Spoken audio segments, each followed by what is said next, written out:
मेरा नाम दीपक कुमार साहू है। मैं एक प्राइवेट कंपनी में अकाउंटेंट था। वहाँ से मतलब कंपनी के ही काम से पैसा लेकर के वापसी कर रहा था मैं। तो एक पुराना वहाँ का एम्प्लॉय था, उसने लिफ्ट लेने के बहाने मेरे ऊपर एसिड डाल दिया और एसिड डालने के चलते मैं गंभीर रूप से झुलस गया था। फिर इमरजेंसी में न्यूज़ वालों ने मुझे फिर डॉक्टर कार्डा जो है उनके यहाँ एडमिट कराएं। बहुत दिन तक मैं एकदम परेशान थी कि क्या होगा, कैसे होगा।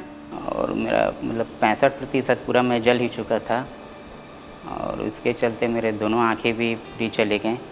और उनके डॉक्टर सुनील काल्डा के ट्रीटमेंट से और प्लास्टिक सर्जरी के माध्यम से मेरा आगे का ट्रीटमेंट हुआ। और अभी जो भी हूँ मैं प्लास्टिक सर्जरी और सुनील काल्डा सर के बदौलत अब अपनी मतलब नॉर्मल ज़िंदगी जी रहा हूँ। ट्रीटमेंट चलने के बाद फिर मैं घर में आया तो अब ऐसा है, जब मेरा हालत हो गया तो मैं काफ़ी हताश भी हो चुका था।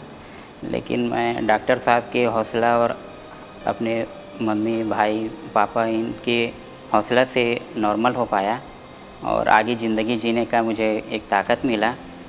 बीच बीच में वो उसको हिम्मत देते गए तो आज ऐसा है कि वो खुद अपना आप को बना के रख ले कि नहीं है, मेरे को तो जीना है, इसी के साथ आँख नहीं है तो क्या हुआ, ऊपर वाले ने तो मेरी मन की आँखें दे दी है।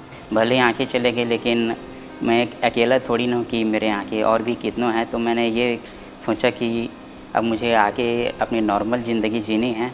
और एक लड़की थी, नेत्रहीन थी, वहाँ गया तो ब्रेन लिपि पढ़ाई थोड़ा बहुत किया और वहाँ से वो मैडम वो भी इसको पढ़ाते गई कंप्यूटर में। फिर उसको हिम्मत आ गया कि जब एक पढ़ सकती है, सर्विस कर सकती है तो मैं क्यों नहीं कर सकता हूँ। आज ये है कि मैं कंप्यूटर ऑपरेट कर लेता हूँ, टीवी ऑपरेट, और जो भी मतलब अपने जो रहते हैं साइकिलिंग वॉकिंग एक्सरसाइज वगैरह करके अपना शरीर को मेंटेन। और यह है कि जिनके साथ भी यदि ऐसा हादसा हो जाता है तो उनको हताश नहीं होना चाहिए, क्योंकि ज़िंदगी ख़त्म नहीं हो जाती, वो चलती ही रहती है। ऐसा नहीं कि परेशानी बता के नहीं, वो किसी के ऊपर भी ऐसा है, बस हताश नहीं होना है, हमें जो लड़ना है ज़िंदगी के साथ में।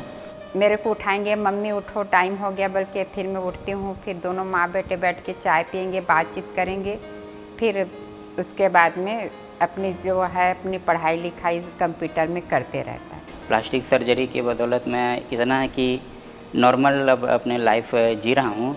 तो मेरे उन लोगों से यही है कि यदि किसी हादसे में यदि कुछ भी हो जाता है, जैसे बर्न जलने का या फिर कुछ भी हो जाता है, तो हताश नहीं होना है, अपने मतलब हौसला बढ़ाए रखना है और हिम्मत नहीं हारना है, क्योंकि ज़िंदगी ख़त्म तो नहीं हो जाती है, तो उसके साथ रहना ही है। काल्डा सर का धन्यवाद करती हूँ कि जो मेरे बेटे को इतना स्वस्थ और इतना हिम्मत दिए हैं। और ऐसे दुनिया में और भी जो हैं बच्चे और उनके माता पिता कभी हिम्मत ना हारे और अपने बच्चे को हौसला दें और काल्डा सर से आके मिले, ताकि उनके बच्चे भी मेरे बेटे जैसा अच्छा स्वस्थ हो जाए। ये दीपक जी हैं जिनका 2009 में हादसे के कारण एसिड बर्न हो गया था। 65% जल के बहुत ही सीरियस कंडीशन में मेरे हॉस्पिटल में एडमिट हुए थे और बहुत ही मेहनत के बाद 2 महीने में इनका हमने क्रिटिकल केयर में इलाज किया, इसकी स्किन ग्राफ्टिंग करी और इसकी जान बचाई। पर इस हादसे के कारण इसकी दोनों आँखें आप देखेंगे कि चली गई है और काफ़ी सारी इसके और भी प्रॉब्लम है, पर इसकी जान बच गई है और ये आज पूरी तरह से अपनी एक नॉर्मल ज़िंदगी जी रहा है और ख़ुद जी नहीं रहा है बल्कि अपने घर वालों को भी सपोर्ट करता है। और ये इतना कॉन्फिडेंट है कि ये दिखाइए मोबाइल दीपक जी आपका, ये अपना वॉइस कंट्रोल से मोबाइल भी चला लेता है, वॉइस कंट्रोल से कंप्यूटर भी चलाता है और नेट भी पूरा यूज़ करता है और हर चीज़ में जो एक नॉर्मल आदमी करता है ये पूरा काम कर रहा है। ये बीच बीच में मेरे पास रेगुलरली मिलने आता रहता है और बहुत सारे ऐसे बर्न पेशेंट हैं जिनको काफ़ी ठीक होने के बाद डिप्रेशन होता है, तो मैं उनको दीपक जी से मीटिंग भी करवाता हूँ और ये उनको गाइड भी करते हैं कि कैसे अब ये अपनी नॉर्मल लाइफ जी रहे हैं, मोबाइल चला रहे हैं। तो ये एक दूसरों के लिए इंस्पिरेशन है दीपक, इसमें हमारे को दूसरे पेशेंट्स को आगे अच्छे से नॉर्मल रहने में काफ़ी मदद कर रहा है। तो मेरे ही लोगों से ये गुजारिश है कि अगर कोई हादसा आपके घर में अगर ऐसा गंभीर बर्न का या जलने का होता है तो प्लास्टिक सर्जरी आज बहुत एडवांस है और स्किन बैंक्स आज बहुत जगह हो गए हैं, जिसके द्वारा हम इनकी जान बचा सकते हैं और इनको एक नॉर्मल ज़िंदगी जीने में सहयोग कर सकते हैं।